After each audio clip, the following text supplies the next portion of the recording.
नमस्कार, स्वागत है आपका सब रंग में। आज हम आपको बताने वाले हैं दरभंगा हाउस के बारे में।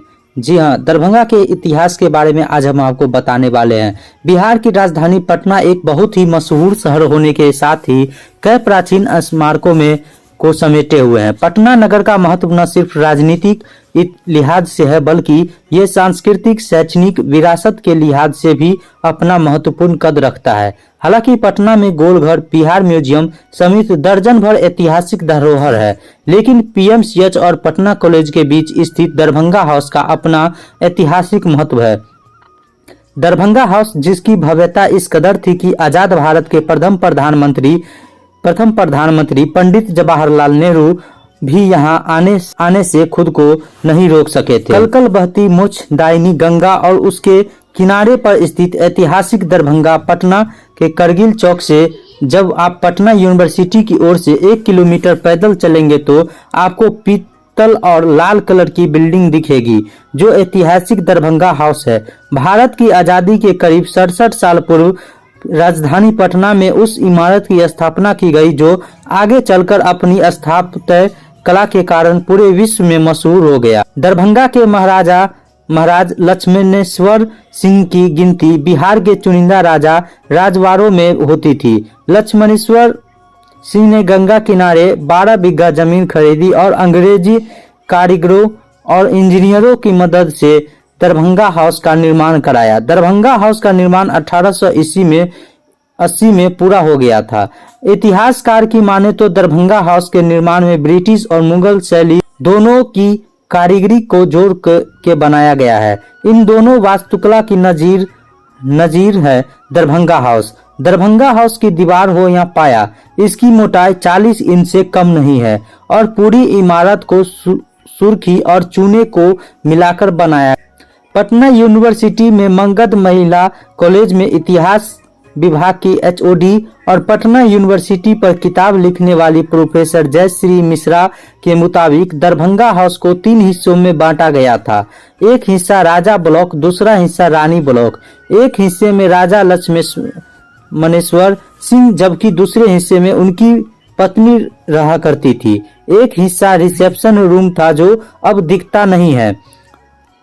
बहुत ही कम लोगों को पता होगा कि प्रोफेसर जयश्री मिश्रा ने पटना यूनिवर्सिटी और दरभंगा हाउस को लेकर एक किताब भी लिखी है, जिसका नाम है a history of Patna university. Darbhanga house निर्माण के बाद इसे देखने के लिए पूरी दुनिया से लोग आने लगे। कारण आजादी के पूर्व सड़कें इतनी विकसित नहीं थी, लिहाजा लोग नाव की सवारी करके दरभंगा हाउस देखने पटना पहुंचे। दरभंगा हाउस की भव्यता ऐसी थी कि आजादी मिलने के 1 साल बाद पहले प्रधानमंत्री जवाहरलाल नेहरू पटना पहुंचे। न सिर्फ जवाहरलाल नेहरू बल्कि भारत के अंतिम गवर्नर जनरल चक्रवर्ती राजगोपालाचारी भी दरभंगा हाउस देखने के लिए पहुंचे थे। ये वक्त साल 1948 का था और तब इन दोनों महान हस्तियों की मेहमानबाजी कामेश्वर सिंह ने की। वर्ष 1998 में दरभंगा महाराज लक्ष्मणेश्वर सिंह का देहांत हो गया था और उनके बाद उनके पुत्र कामेश्वर सिंह ने राजगद्दी संभाली थी। वर्ष 1955 में जब दरभंगा हाउस की जिम्मेदारी पटना यूनिवर्सिटी को मिली तो सारे स्टाफ का खर्च भी पटना यूनिवर्सिटी को ही उठाना पड़ा।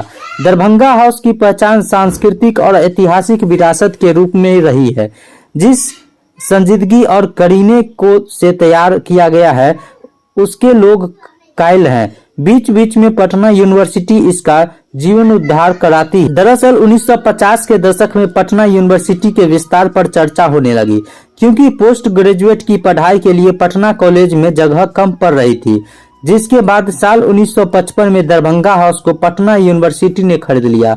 इतिहासकार और पटना यूनिवर्सिटी पर किताब लिख चुकी प्रोफेसर जयश्री मिश्रा के मुताबिक साल 1950 में यूनिवर्सिटी में पीजी क्लास के लिए भवन की जरूरत पड़ गई। पटना यूनिवर्सिटी को साल 1955 में बिहार सरकार से 5 लाख रुपए मिले और 7 लाख में दरभंगा हाउस को पटना यूनिवर्सिटी को सौंप दिया गया, जहां पर पोस्ट ग्रेजुएट और मानविकी यानी ह्यूमैनिटीज की पढ़ाई शुरू हुई।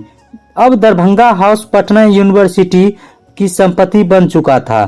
जहां से पोस्ट ग्रेजुएट की पढ़ाई। यहां से निकले छात्र काफी संख्या में आईएएस और आईपीएस बने।